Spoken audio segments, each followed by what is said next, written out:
Hi అండి, ఈరోజు నీకు మటన్ కూర తయారయ్యే విధానం చూపిస్తున్నాను. మీకు ఎవరైనా ఈ రెసిపీ కావాలంటే కామెంట్ చేయండి. ఇదిగో ప్రస్తుతానికి 2 గంటలు నూనె వేస్తున్నాను మటన్ కేజీకి. తర్వాత మళ్ళీ తాలింపు పెడతాను. అలాగే మటన్ వేసుకుందాము, కేజీ మటను. అలాగే కారం వేసుకుంటున్నాను, తర్వాత మళ్ళీ కొంచెం వేస్తాను. అలాగే పసుపు వేస్తున్నాను, పసుపు తర్వాత వేయాలి. అలాగే ఉప్పు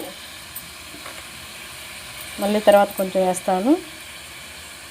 అలాగే ఇదంతా కలుపుకుందాము. బాగా ఉడికిన తర్వాత టమాటాలు అలాగే మసాలా అవన్నీ వేసే విధానం చూపిస్తాను. అవి ఉల్లిపాయలు బాగా వేగాయండి.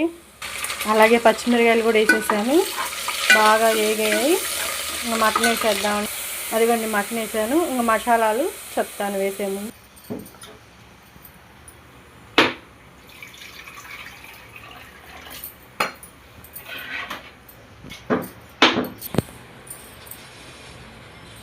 వేస్తా కారం కొంచెం వేసాను, కారం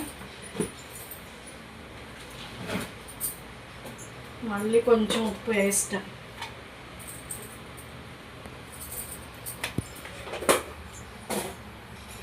అలాగే పట్టి పెట్టుకున్న మసాలా,